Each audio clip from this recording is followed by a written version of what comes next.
Kita kalau yang di rumah sakit kita pakai lab DLH, Dinas Lingkungan Hidup. Oke, itu berapa sebulan sekali wajib? Iya, itu memang wajib dilakukan setiap bulan, soalnya itu kan nanti setelah kita melakukan pemeriksaan, itu kan ibaratnya kayak pengawasan gitu ya dari Dinas Lingkungan Hidup. Misalnya kalau limbah kita selama 3 bulan berturut-turut nggak memenuhi syarat, itu kita awalnya kena teguran dulu dari Dinas Lingkungan Hidup. Kalau misalnya bulan keempat masih nggak memenuhi syarat, bisa jadi kita ini dapat surat dari Dinas Lingkungan Hidup kalau rumah sakit kita ditutup sementara gitu. Makanya penting banget itu untuk pemeriksaan air limbah tiap bulan dan hasilnya harus memenuhi syarat.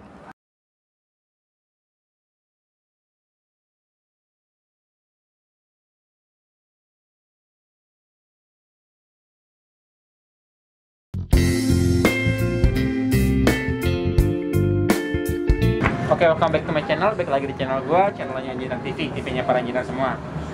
Nah, di kesempatan video kali ini gue kedatangan tamu di video gue. Kebetulan tamu gue ini perempuan, untuk kita ngebahas tentang STP ya. Iya, bahas STP ya. Nah, oke, jadi kita bahas STP lebih dalam karena di sini udah ada pakarnya juga ya, kurang lebih kita sudah bicara. Nah, jadi mungkin Pika bisa kenalin dulu kali ya. Oh iya. Halo semuanya sahabat YouTubers, perkenalkan saya Hidayat Rofika, penggantinya Pika. Saya jurusannya Kesehatan Lingkungan yang bahas tentang STP. Oke. Jadi nggak usah lama-lama lagi. Jadi STP itu menurut Kak Pika sendiri itu apa?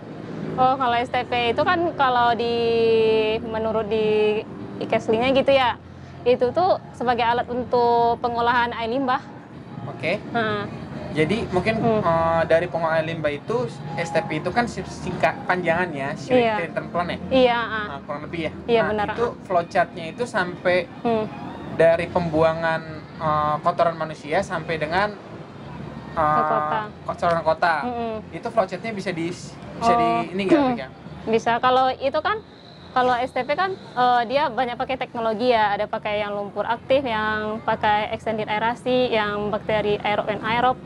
Kalau kita kan yang kalau untuk bentuk sederhananya kita bisa pakai yang kayak lumpur aktif, yang dimana itu tahapan pengolahannya itu dari sumber-sumber limbah yang ada di perusahaan itu, kemudian masuk ke ekualisasi, dari ekualisasi dia masuk ke aerasi itu untuk ini ada bakteri dalamnya yang berperan untuk penguraian bakteri organik. Setelah itu dia baru masuk ke clarifier.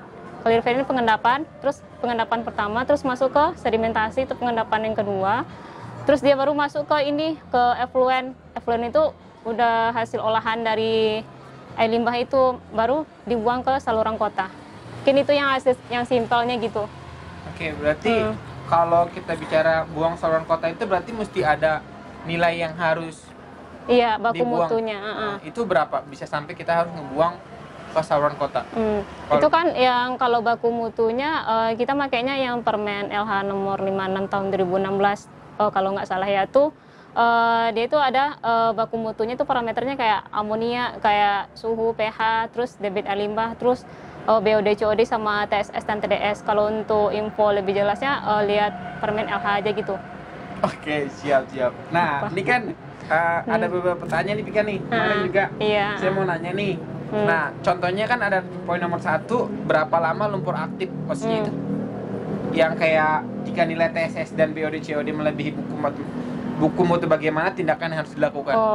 Kalau yang TSS sama COD, BOD yang tinggi itu atau melebihi baku mutu, itu mungkin tindakan yang kita lakukan ini bisa dengan metode fisika kimia, kemudian dengan biologi. Kalau yang metode fisikanya itu kita bisa dengan melakukan penyaringan atau filter, kemudian sedimentasi. Kemudian untuk kimianya kita bisa melakukan koagulasi. Kemudian kalau untuk bakterinya kita bisa penambahan bakteri aerob pada aerasi. Aku mau nanya deh, kan ada ya clarifier ya? Iya. Nah, yang kuman-kuman itu sebenarnya di mana sih dia? Kalau kuman-kuman itu sih bakteri ya? Yang bakterinya di bak aerasi. Oh, di bak aerasi? Iya, itu penambahan bakteri di bak aerasi. Dia numbuh ya? Maksudnya gimana sih? Itu kan bakteri pengurai air limbah itu kan ada yang dihasilkan dari air limbah itu sendiri, ada yang ditambahkan dari luar, contohnya itu bakteri BioPlus. Misalnya kalau bakteri yang dari air limbah itu nggak mempan, nggak berfungsi, kita bisa menambahkan bakteri aerasi di bak bakteri aerob di bak aerasi gitu. Oke. Terus ini bagaimana menurunkan kadar bakteri coliform yang melebihi buku mutu?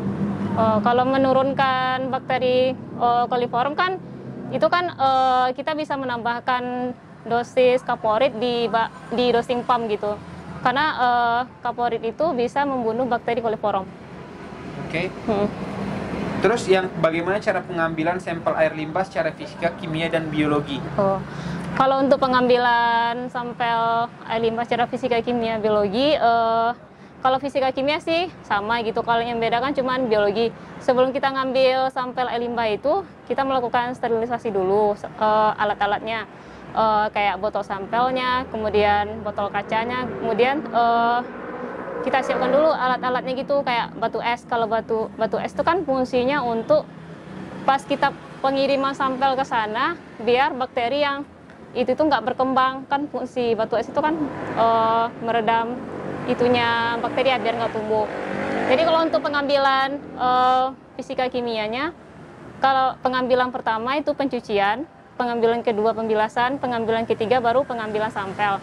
Kalau yang untuk biologi, pengambilan pertama pencucian, kedua pembilasan, ketiga pengambilan sampel. Setelah itu baru kita buang sepertiga dari botol itu. Jangan sampai ada gelembung udara, karena kalau ada gelembung udara itu udah dipastikan adanya pencemaran bakteri.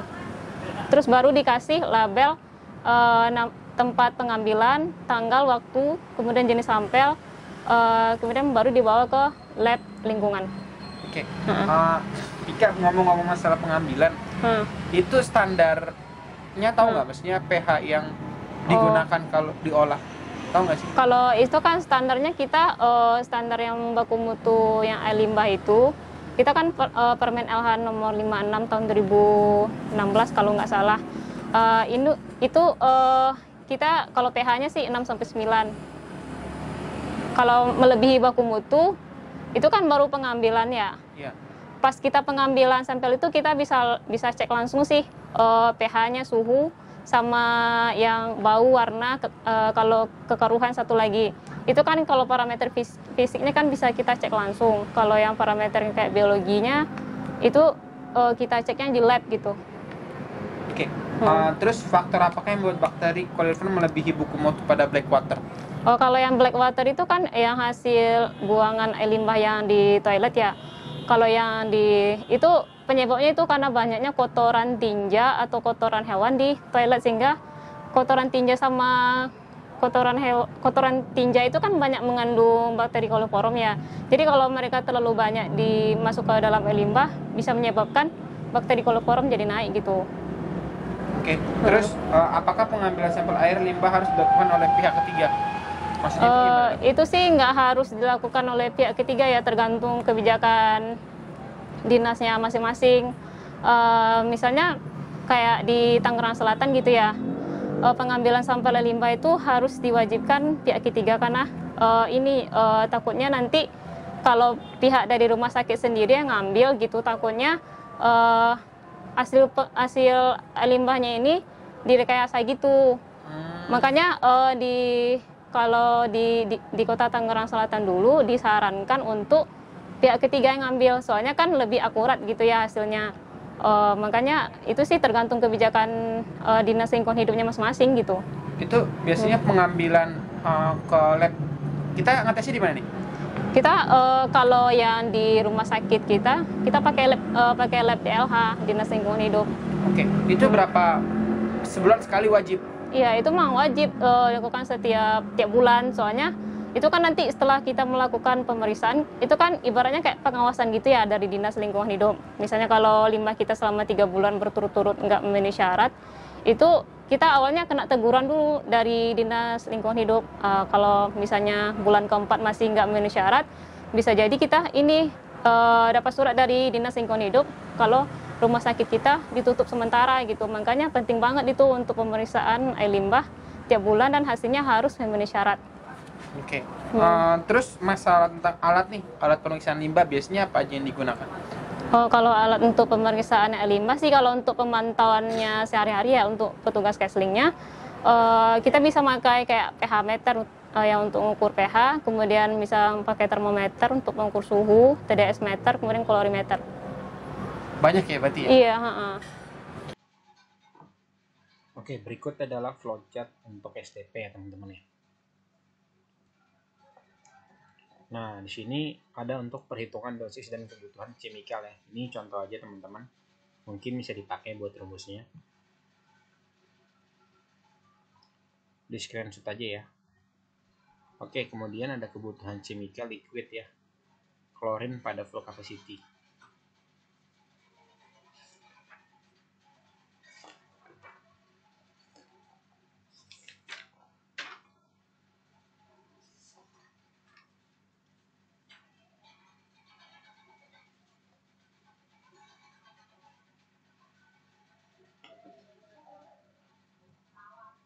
Oke, kemudian ada uji pH ya.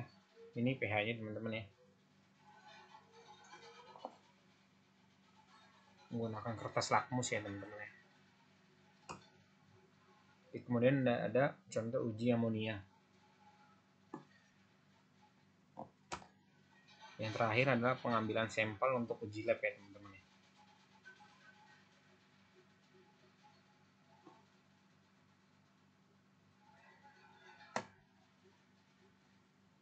Kemudian ini untuk baku mutu air limbah domestik sendiri ya teman-teman ya. Ada parameternya dan kadar maksimum. Paling segitu aja ya dari saya ya. Iya. Nanti kalau ada yang pengen tanya lebih lanjut lagi, nanti biar saya hubungi Kapika aja ya. Iya. Nanti tolong isi kolom komentar aja kalau teman-teman mau ada beberapa pertanyaan yang pengen disonding. Nanti biar gue sonding lagi ke Pikanya, ke forward ulang. Oke, paling dari gue sama Pika gitu aja. Iya. Kalau ada apa-apa, baik lagi ke tadi yang gue bilang. Sekian dari video ini. Terima kasih, salam engineer teman-teman.